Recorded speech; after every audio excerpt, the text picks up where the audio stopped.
우리에게 주신 하나님의 말씀은 누가복음 4장입니다.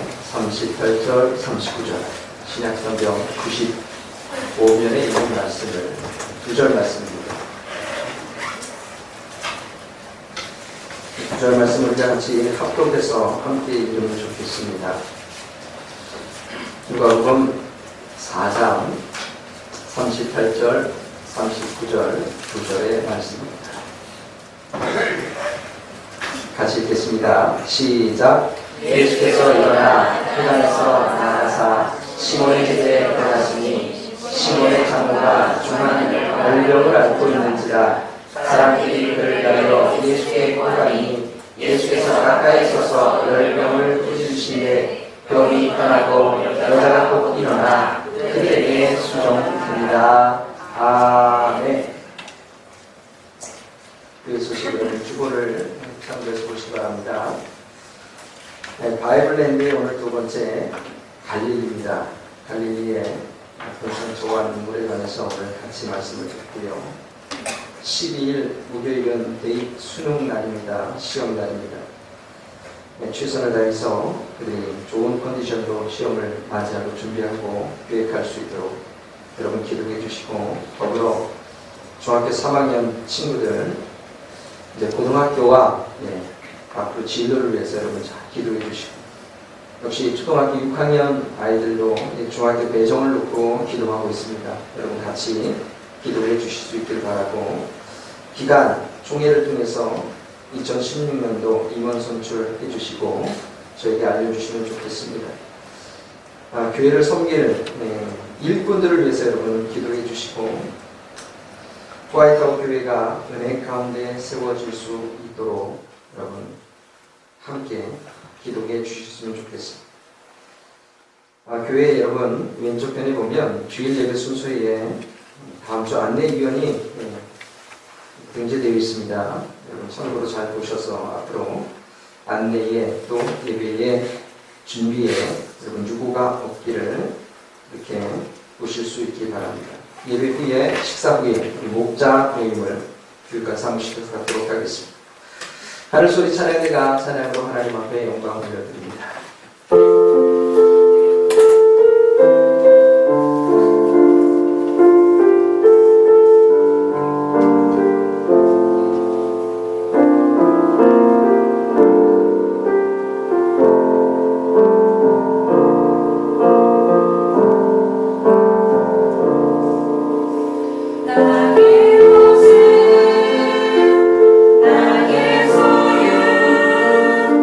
주님 앞에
옆에 분 인사하겠습니다. 우리 안에 주님이 계십니다. 함께하니 고맙습니다. 있는 그대로 사랑하고 축복합니다. 할렐루야. 오늘 둘째 시간 갈릴리에서 있었던 이 지경의 주님의 은혜와 기적과 또 제자 베드로를 다시 한번 부르시는 이 사랑의 음성이 오늘 예배 가운데 여러분에게도 들려줄 수 있기를 주님의 이름으로 축원합니다. 아마 오늘 본문을 보고 여러분 어떤 생각을 하셨는지 모르겠습니다. 그리고 사실 본문에는 뭐 베드로나 갈릴리나 이런 지경에 대한 이야기가 전혀 언급이 안 되는데 왜 목사님이 자꾸 갈릴리 그러실까? 잘 연관해서 여러분 한번 말씀을 경청하면 좋겠다 싶습니다.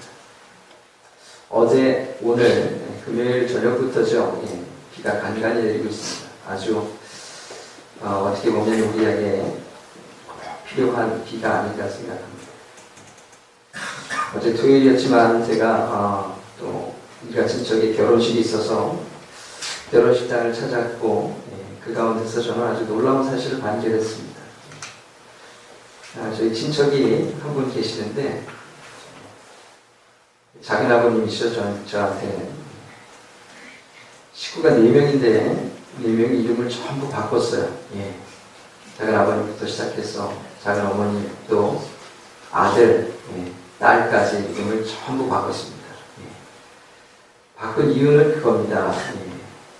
지금 자기 이름이 이렇게 이름학적으로 보니까 좀 안 좋다는 거예요. 그래서 이름을 지어주는 사람에게 또 자기가 같이 연구를 하는 그분에게 가서 자신의 이름, 또 아내 이름, 또 자녀의 이름을 싹 다시 받아가지고 그 이름으로 다 바꿨습니다.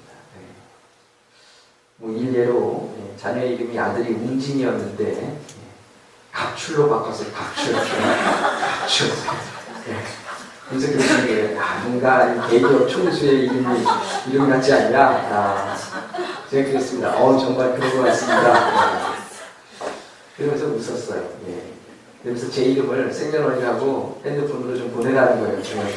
그러면 교회가 잘 될지 안 될지 저희가 다 알아서 이름으로 풀어주겠다고.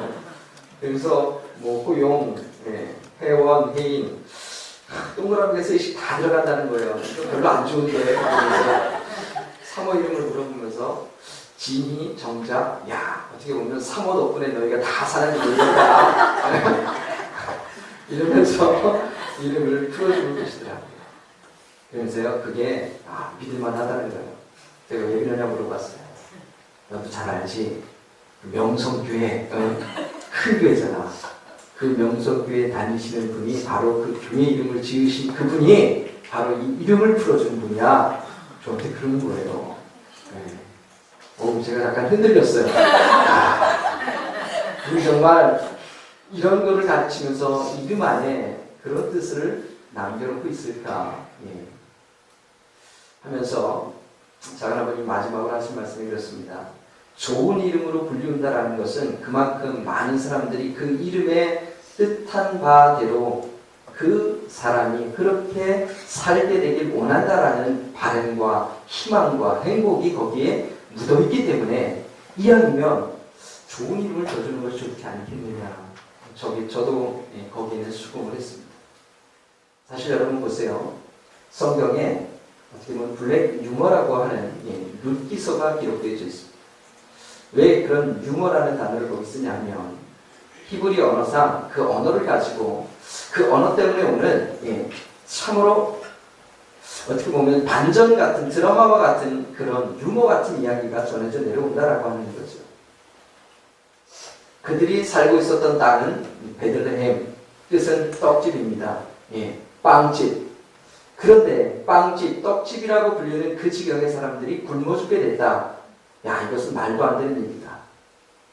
엘리멜렉, 어떻게 보면 나의 하나님은 왕이시다라고 하는 그 이름을 가진 그 사람이 하나님을 믿고 신뢰함에도 불구하고 그가 그런 어려움을 당한다. 이것도 좀 아이러니하다. 말년과 기령, 말론과 기령. 예. 어떻게 보면 아들 이름을 그렇게 줬다라는 것은 하나는 연약함을 뜻하고요, 하나는 병듦을 뜻합니다. 어떻게 보면 병듦과 연약함, 그래서 일찍 죽지 않았느냐라고 하는 룻기서를 통해서 전해 내려오는 그 이야기도 이름 안에 담겨져 있는 것을 가지고 아주 해학적으로 풀어가는 많은 사람들이 있더라 하는 겁니다. 여러분 어떻습니까? 오늘 우리가 알고 있는 이 본문 가운데 이 전과 이후에 있던 상황들을 우리가 유추해 보면 똑같은 상황들이 전개됩니다. 즉 주님께서 알고 있는 이 베드로라는 사람, 시몬이라고 하는 자의 이름을 게바, 반석이라는 베드로라는 이름으로 바꿔 주신데도 무언가 베드로의 삶을 통해서 이제 내가 갖고 있었던 옛적의 이름 시몬보다는 이제 주님을 따르는 반석 같은 믿음과 은혜의 사람이 되기를 원하는 함축적인 의미가 오늘 이 베드로라는 의미에도 이름에도 담겨져 있다라고 하는 사실입니다.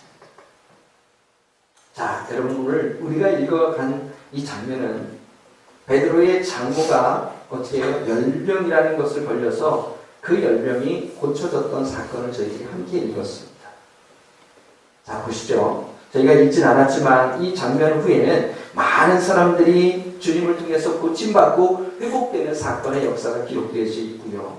그 후에 5장 1절에서 11절까지는 우리가 잘 알고 있는 깊은 곳에 그물을 던져서 그곳에서 주님의 사랑하는 제자 베드로가 많은 고기들을 얻고 그 고기를 통해서 주님을 비로소 따를 수 있는 은혜의 길을 걸어갔다라고 하는 이야기가 전개되어 있습니다.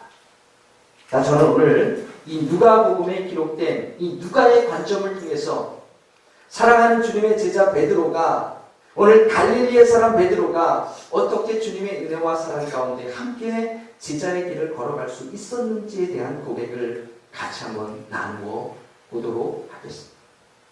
저와 같이 성경 공부하신 분들은 아마 이 5장의 1절부터 11절까지 있는 이 본문에 대해서 함께 이미 공부를 했습니다. 그리고 제가 수차례 말씀을 드렸어요. 이 만남은 첫 번째 만남이 아니라 이전에 이 만남이 있었다라고 하는 사실을, 주님과의 만남을 통해서 이 베드로는 이미 이름이 바뀌었고 바뀐 이름을 통해서 주님을 따르겠다라고 하는 마음의 고백이 있었던 사람이었다 말씀을 드렸습니다. 자, 그 본문을 한번 좀 읽어볼까요? 요한복음 1장 40절에서 41절, 42절 할 수 있습니다. 시작. 요한의 말을 듣고 예수를 따르는 두 사람 중 하나는 시몬 베드로의 형제 안드레라. 그가 먼저 자기의 형제 시몬을 찾아 말하되 우리가 메시아를 만났다 하고, 메시아는 번역하면 그리스도라. 데리고 예수께로 오니 예수께서 보시고 이르시되 내가 너만의 아들 시몬이니 장차 게바라 하시니라. 게바는 번역하면 베드로라 그랬습니다. 자, 여기 요한의 말을 듣고, 요한은 사도 요한입니다. 예수님께 세례를 주었던 세례 요한이죠. 세례를 줬던 이 세례 요한을 일컫고 있습니다. 이 세례 요한이 하나님의 말씀을 대언하고 전하는 그 장소에 누가 등장하느냐? 여기 예수님의 베드로의 동생 안드레가 등장을 하고 있습니다. 그리고 그 안드레가 누구를 만났느냐? 우리가 메시아를 만났다라고 하는 그 결정적인 순간에 예수께로 데리고 온 한 사람, 그가 누구냐? 바로 형 베드로라 하는 사실입니다. 즉 먼저 주님을 만나고 고백했던 안드레, 그를 통해서 전도받은 베드로, 그리고 예수님 앞에 가서 이 베드로는, 시몬이라고 하는 자는 이제 더 이상 시몬이 아니라 게바라, 베드로라라고 하는 귀한 이름을 받고 있다라고 하는 사실. 이것이 주님과 안드레 그리고 베드로와의 첫 번째 만남이었습니다. 자, 이 사건은 우리가 아는 대로 세례 요한이 이 땅에 예수님보다 먼저 와서 예수님에 대한 사역과 또 예수님이 어떤 분인지에 대해서 수차례 어떻게 해요? 소개를 하고 말씀을 대언하는 그 장면이었습니다. 그 장면에 가서 예수님 메시아에 대한 갈망과 은혜가 있었던 안드레, 그가 복음을 들었고 그 형 베드로에게 오늘 그 복음의 진실과 사랑과 은혜가 무엇인지를 깨닫고 전하는 장면이었습니다. 여러분 한번 생각해 보세요. 자, 우리는 베드로가 어떤 성격을 가졌다 그러죠? 아주 급한 성격을 가진 사람이다 라고 얘기를 합니다. 근데 여러분 가만히 보면 이 베드로보다는 안드레가 더 그런 급한 성격을 가진 사람이 아닌가, 저는 한번 이 말씀과 본문을 통해서 한번 생각해 보았습니다. 오히려 베드로는요, 이 그 마음에 참 중한 짐이 있지 않았을까라고 하는 고백이에요. 그가 주님을 만나서 개바라고 하는 이름이 바뀌었다라고 하는 것은 단순히 저분이 주님이야? 그래 내가 한번 가서 인사 한번 드려야 되겠다, 이런 만남의 의미가 아닙니다. 주님이 그를 통하여 이름을 바꿔주셨다라고 하는 것은 이제 너는 이런 삶보다 주님과 함께 동행하면서 복음 안에 사는 삶이 너에게는 더 멋지고 더 하나님 앞에 부름받은 은혜의 삶이다라고 하는 것을 분명히 들었고, 그 마음의 심중에 그런 결정이 그 마음의 고백 가운데 있었다라고 하는 깊은 관계를 얘기해주고 있습니다. 여러분 첫 만남에서 여러분 이름을 바꿔주고 누가 여러분 그렇게 사십시오라고 하면 깊이 그 마음을 여러분 받아들일 수 있겠습니까? 여러분 그렇지 못할 겁니다. 하지만 이 베드로 마음 가운데도 분명히 있었던 것은, 내가 이 고기 잡는 삶보다는 먼저 이 삶 속에서, 나에게 주어진 삶 속에서 뭔가 깊이 있고 은혜 있는 삶이 어떤 삶인가에 대한 갈급함이 분명히 그 마음의 중심에 있었다라고 하는 사실. 그래서 주님을 만났을 때 그는 다시 한번 고백하는 겁니다. 그래 내가 주님을 따르는 이 시몬이 아니라 개발하는 삶을 살겠습니다라고 하는 이 마음의 고백이 안드레와 같이 굳어졌다라고 하는 것을 우리는 이 요한복음에서 찾아볼 수 있다라고 하는 사실. 그런데 이 누가복음에 와보니까요, 온갖 상황이 미거덕하고 바뀌어가는 상황이 되고 말았어요. 여러분 우리가 아는 대로 누가복음 5장에 기록된 말씀은 베드로와 안드레가 고기를 잡고 있는 장면입니다. 밤이 새도록 그물을 던졌지만 하나도 잡지 못했던 상황이었습니다. 그런데 왜 지금 그가 고기를 잡고 있느냐 하는 거죠. 왜 다시금 삶의 자리를 돌아가서 그 삶의 자리에서 주님이 가르쳐준 삶이 아니라 오늘 자기의 생업에만 몰두를 하고 있느냐 하는 겁니다. 엘렌 돈이라는 사람이 완전한 쉼이라는 책을 썼습니다. 그런 완전한 쉼이라는 책에서 사람에게는 네 가지 짐이 있다 이렇게 이야기를 합니다. 첫 번째는 죄의 짐이고, 두 번째는 수치의 짐이고, 세 번째는 의무의 짐이고, 네 번째는 고통의 짐이 있다라고 하는 사실을 이 땅을 살아갔던 많은 믿음의 사람들의 삶을 통해서, 발자취를 통해서 그런 발견하고 완전한 쉼이라는 책을 썼습니다. 저는 그 책을 읽어보면서 그런 생각을 해봤습니다. 오늘 본문과 함께 매치를 시켜서 베드로가 가졌던 마음의 짐이 어떤 짐이었을까 생각해봅니다. 분명 여러분 다른 복음서에는 이 주님을 만났고 주님을 따르는 이 장면들이 이 누가복음처럼 배역이 되어 있지는 않습니다. 순서가 바뀌어 있죠. 먼저 주님 앞에 부름을 받은 후에 그 뒤에 베드로의 장모의 열병을 치유해 주셨던 사건이 나오고 있습니다. 그래서 제가 오늘 이 누가의 관점에서 오늘 본문의 말씀을 여러분과 함께 나누고자 하는 의미도 거기에 있습니다. 누가는 이 관점을 다르게 써놓고 있기 때문입니다. 자, 다시 한번 요한의 삶에 세리 요한이 하나님의 말씀을 대언하고 그 말씀 가운데서 안드레와 또 소개받았던 베드로가 주님을 만났던 장면들로 돌아가 봅시다. 어땠을까요? 그의 마음은 충만했을 것입니다.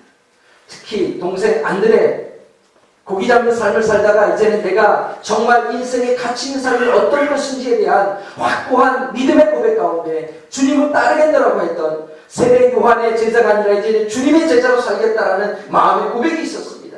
그리고 그는 동일하게 고백했어요. 베드로에게 가서, 형에게 가서 우리가 메시아를 만났다. 이제 우리가 만날 분은 메시아다. 그분을 통해서 우리의 삶을 한번 바꿔보자라고 하는 의미였을 것입니다. 자, 여기서 베드로가 가졌던 의무의 짐을 생각해 보길 원합니다. 자, 성경은 베드로를 설명할 때 이렇게 얘기합니다.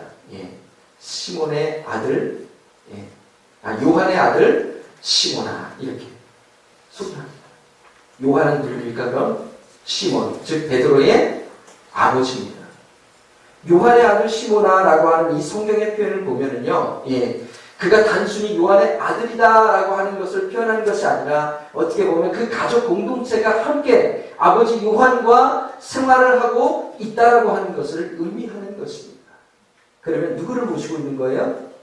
아버지를 모시고 있는 거예요. 베드로는 아버지를 모시고 사는 삶입니다.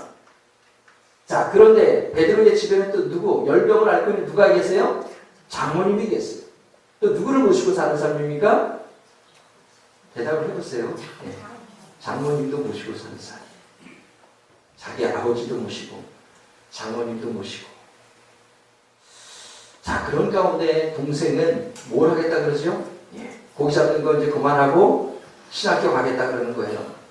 형, 나 이제 고기 잡는 거 그만두고 이제 주님을 따르는 주님의 사람이 될 거야. 제자가 될 거야. 라고 하는 고백 가운데 베드로도 어떻게 보면 똑같은 고백을 하고 있는 건 주님 앞에.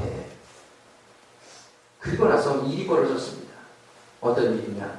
이 간극 가운데 그들이 다시금 고기 잡는 곳으로 나갈 수밖에 없는 사실, 그 역사적인 사실이 벌어진데 그 역사적인 사건이 바로 세례 요한이 헤로데에 의해서 잡혀가는 사건입니다.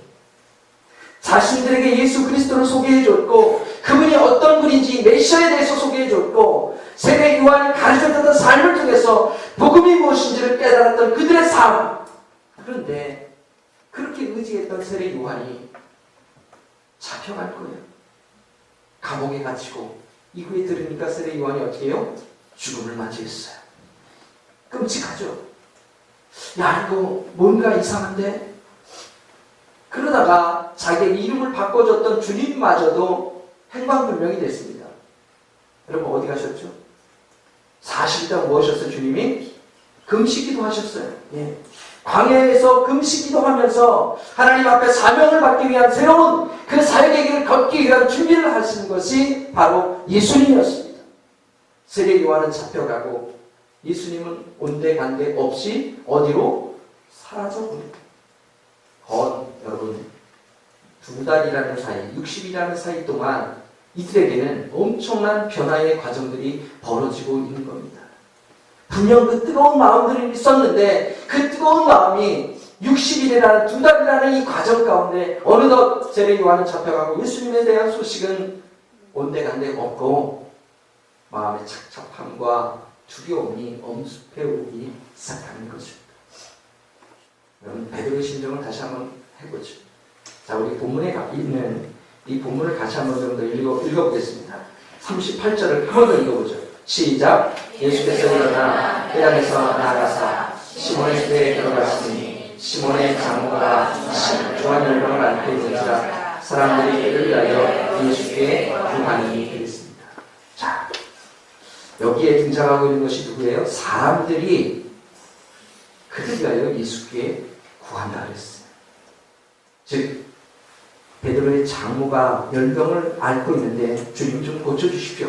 사람들입니다. 베드로가 아니고 안드레가 아니고 그의 식구들이 아니라 사람들입니다. 함께하는 사람들입니다. 여러분 오늘 본문을 읽기 전에 31절부터 나와 있는 이 갈릴리로 시작하자 갈릴리 가버나움 동네에 내려오사 안식일에 가르치심에 그랬어요. 가르치시고 기적을 일으키시고 귀신 들린 자를 쫓아내시고 귀신을 쫓아내신 거죠. 절름발이를 고치시고 배고픈 자들에게 오늘 그 마음에 갈망하고 있는 자들에게 주님은 놀라운 은혜와 사랑을 베풀어 주셨다라는 사실이에요. 37절을 여러분 눈으로 한번 읽어보십시오. 어떤 말씀이 있나? 이에 예수의 소문이 그 근처 지방 사방에 퍼진다 그랬어요. 누구의 소문이? 예수의 소문이 퍼지기 시작했습니다. 주님의 소문이 퍼지기 시작했습니다. 그들이 잊고 있었던 주님, 2달간 그렇게 찾고 헤맸지만 찾지 못했던 그 주님에 대한 소문이 이 갈릴리 지방에 가득 차 있었어요. 그러면 이 시점에서 생각해 봅시다. 안드레, 베드로, 주님에 대한 소문을 들었을까요? 못 들었을까요? 못 들었을까요? 듣고도 남았을 겁니다. 그렇다면 여러분, 우리는 어찌해야 되겠습니까?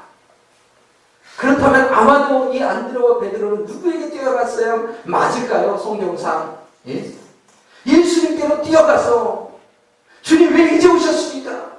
주님 어디가 계셨어요? 그토록 우리가 찾았는데, 이게 사실은 맞는 고백이 아닐까 싶어요. 심지어는 베드로의 집에 오셔서 그의 장모의 열병을 고쳐주고 있는 이 사건 가운데 베드로가 있어야 맞지 않겠습니까? 어찌 보면 여기 사람들이라고 지칭했던 이 단어 가운데 베드로의 이름이 들어가야 맞지 않았을까 저는 싶습니다. 그런데 베드로가 그 자리에 또 없었어요. 뭔가 성경을 읽어가면서 의아하고 의문점이 생기는 부분, 무엇 때문이었을까 곰곰이 생각해봤습니다. 이것은 아마도 그토록 뜨겁게 하나님의 은혜와 사랑 가운데 주님을 만났던 그 첫 만남 가운데 그가 느꼈던, 고백했던, 그리고 다짐했던, 그리고 결단했던 그 결단들이 어느 순간 사라져버린 것입니다. 무엇 때문에? 자신이 짊어져야 할 의무의 짐 때문에. 그래, 나도 한번 주님을 따라봐야지 했던 그 뜨거운 마음들이 삶의 자리로 돌아오니까 자기가 모시고 있는 아버님도, 그리고 장모님도, 아내도, 자기의 동생 안드레도, 이게 뭐예요? 다 자기가 짊어져야 할 짐이었습니다. 내가 감당해야 할 삶의 무게였습니다. 그래, 내가 어떻게 신학 공부를 하겠어? 맞아. 이 주님도 소식이 없고 세례 요한은 잡혀가고 이런 상황을 보니까 나는 삶의 자리로 돌아가는 것이 맞는 것 같아라고 어느덧 삶의 무게 때문에 베드로는 더 이상 주님을 쫓을 수 있는 자신감이 없던 겁니다. 주님의 이름을 부를 수 있는 자신감이 없던 겁니다. 그토록 충만했던 마음의 고백들을 이제는 내려놓고, 그래, 내가 삶의 무게에 있어서 내가 가야 할 것은 고기 잡는 일이야 라고 하면서 터벅터벅 그물을 배에 올리고 밤이 새도록 그물을 던졌을 것입니다. 아마도 갈릴리 그 지경에 예수의 소문이 사방에 다 퍼져 있을 때, 그래, 주님이 이 지방에 오셔서 우리 집에 오셔서 우리 장모의 병을 고쳐주셨어 라고 했던 그 소식을 이 베드로가 들었을 때 아마도 그는 그물을 던질 때마다 하염없이 그의 마음 가운데 고통과 눈물을 함께 그 갈릴리 바닷가에 던졌을 것입니다. 이 눈하고 이 자존감이 약해져 있는 삶, 난 이렇게밖에 살 수 없는 걸까? 라고는 삶의 무게 때문에 모든 것을 갈릴리 바다에 쏟아부어 한 마리도 잡지 못했지만 그 반복적인 삶을 그는 되풀이할 수밖에 없었다라고 하는 사실입니다. 여러분, 그래서 오늘 말씀의 제목인 갈릴리의 아픈 상처와 눈물입니다. 베드로가 밤이 새도록 그물을 던지며 흘릴 수밖에 없었던 그 눈물의 무게가 여러분 마음 가운데 느껴지십니까? 내가 주님을 따르겠다라고 주님 앞에 나의 이름을 바꿔주신 그 주님 앞에 이제 더 이상 부끄러워서 얼굴을 내밀 수 없는 이 삶의 모습.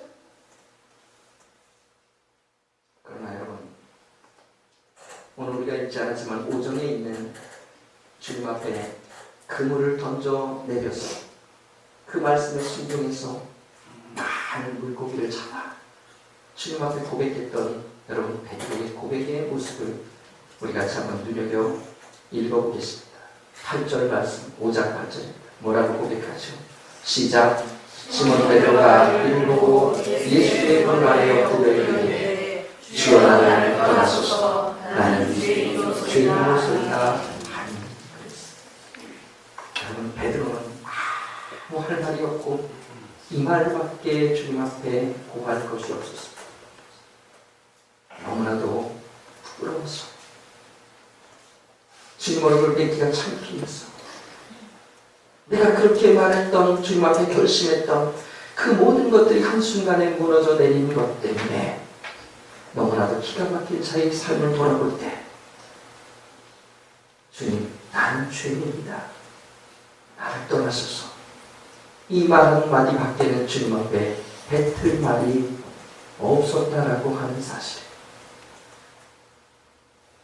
여러분, 주님의 베드로를 만났을 때의 심정과 마음의 고백을 우리 한번 들어봅시다. 베드로야, 너 내 앞에서 약속하지 않았니? 왜 도망가고 있니? 왜 멀리하고 있니? 왜 네 사명을 감당하고 있지 않니? 이런 책망의 음성이 아니었어요. 약해져 있는 베드로의 손을 잡아주시고 다시 한번 그물을 던지라 말씀하셨던 주님의 음성은, 베드로야, 내 어깨에 짊어진 이 삶의 무게는 내가 감당하는 것이 아니라 내가 감당해 줄게. 이러한 사랑의 음성이었다는 사실.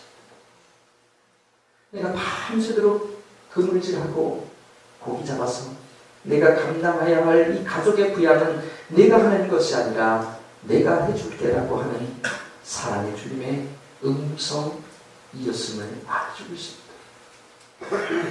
사랑하는 성도 여러분, 2015년에 여러분의 삶의 사명에 주어지신 아름다운 하나님의 직분이 있었습니다.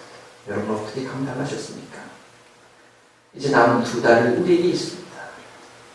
때로는 우리 너무 버거워서 힘들어서, 또 우리 삶의 무게가 너무나도 무거워서 감당하지 못한 경우도 있었을 것입니다. 그때 주님의 음성은 책망이 아니었습니다. 사랑과 위로와 그 베드로의 아픈 상처와 눈물을 닦아주시면서 내가 하는 것이 아니고 내가 한다라고 하는 사랑의 음성으로 다시 한번 격려하고 북돋아 주신 것이 주님의 베드로를 부르시면서, 여러분 마찬가지일 겁니다. 이제 2016년도에 우리가 새로운 일꾼들을 위해 기도하고 있습니다.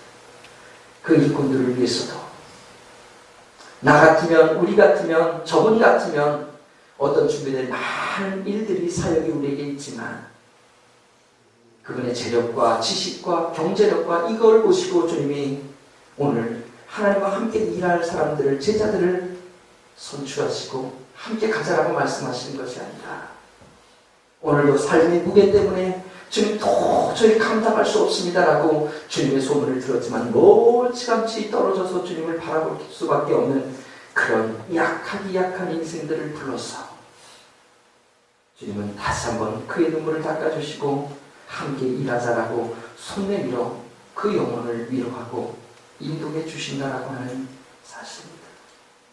사랑하는 성도 여러분, 이런 주님의 귀한 사랑과 은혜가 여러분 마음 가운데 느껴지고 고백되어지기를 간절히 주님의 이름으로 축원합니다. 우리의 어떤 마음과 열심히 가지고 우리가 그 사명을 감당하면 좋지만 때로는 멀리 떨어져서 나약할 때로 나약해진 축 처진 어깨를 가지고 힘들어하는 우리의 모습, 오히려 더 사랑하시는 주님의 모습으로 품어주시고 오늘 그렇게 함께할 수 있도록 힘주시는 주님을 여러분 만나고 고백하기를 간절히 주님의 이름으로 축원합니다. 창세기 17장 2절은 이렇게 말씀하죠. 같이 한번 읽어봅시다. 시작. 아브라함이 99세 때에 여호와께서 아브라함께 나타나서 그에게 이르시되 나는 전능한 하나님이라 너는 내 앞에서 하나여 완전하라 그랬습니다. 99세 때 75세에 아들을 주겠다고 약속하셨던 그 말씀, 24년이 지난 후에 주님이 나타나셔서 나는 전능한 하나님이라. 네가 모든 상황 가운데 아들을 얻을 수 있는 상황은 아니지만 나는 전능한 하나님이라. 너는 하나님 앞에 완전하라, 즉 순종하라. 이 말을 주시고 아브라함에게 이삭을 허락하셨습니다. 오늘 우리가 이 찬양 여러분과 함께 드릴 텐데요, 이 찬양에 가서 이런 고백이 나오죠. 전능하신 나의 주 하나님은 능치 못하신 일 전혀 없네라는 고백입니다. 그 전능하신 하나님, 즉 그물을 내릴 때에 많은 고기가 잡힐 수 있도록 기적을 베풀어 주신 그 예수님을 지칭하는 것이 아닙니다.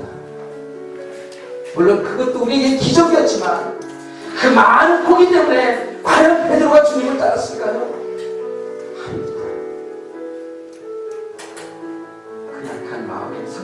우리를 향해줬던 그 주님의 마음 때문에 더 이상 불러설 필요 없는 주님의 모습 가운데 주여 나를 떠나소서 나는 죄인이다 이렇게 고백할 수밖에 없었다는 사실. 여러분 한 장의 사진을 이 장에 가서 정해 보겠습니다.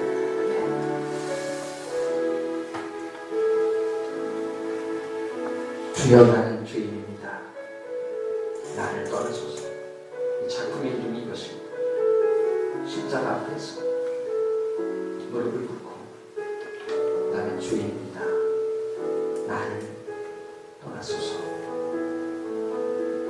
여러분 마음 가운데 베드로와 같은 심정을 가지고 삶의 무게 짐 때문에 힘들어하는 분이 계십니다. 우리가 동일하게 고백하는 것은 주님이 우리를 사랑하시고 베드로가 주님을 만나는 것이 아니라 그 아프디 아픈 베드로를 주님이 만나주셨다는 사실을 기억하면서 이 전능하신 하나님을 우리가 함께 찬양하겠습니다.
받을 것입니다.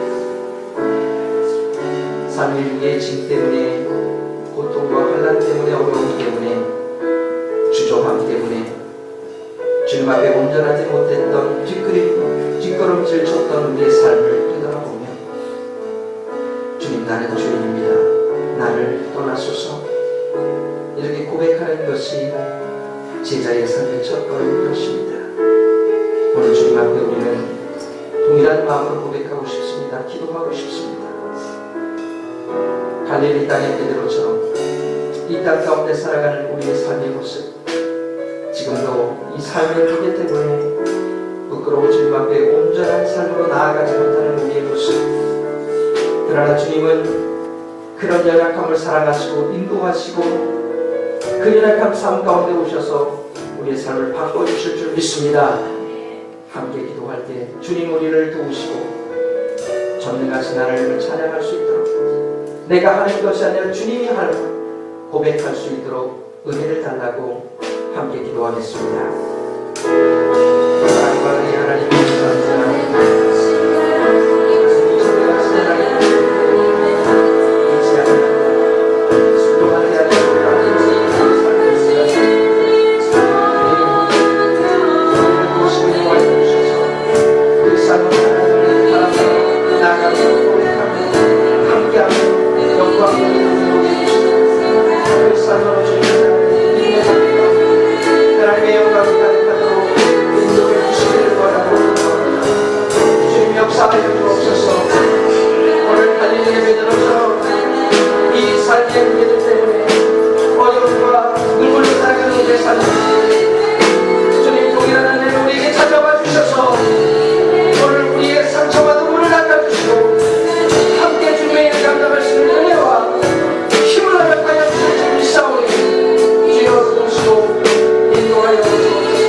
사랑과 은혜 하나님 감사합니다.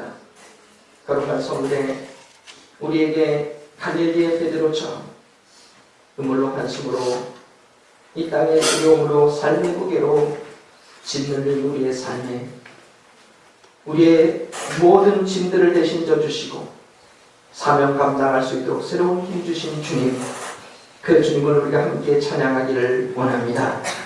주님 감사합니다. 우리의 삶의 무게를 가볍게 해주시니 감사합니다. 주님이 지어주시니 감사합니다. 이제는 잘 감당하며 하나님의 영광 가운데 나아가는 우리의 삶이 되도록 인도해 주옵소서. 한 주간의 삶을 감사하여 주님 앞에 구별해 드린 예물이 있습니다.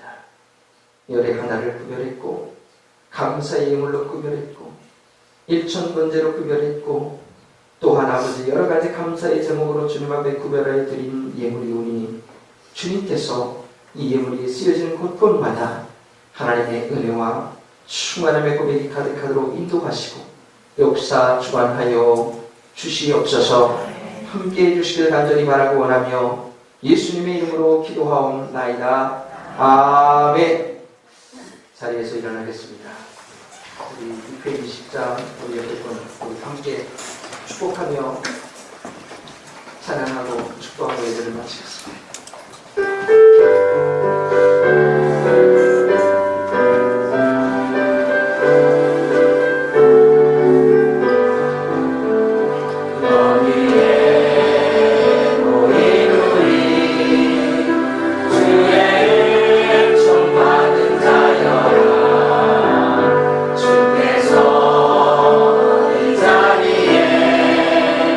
함께 되심을 하노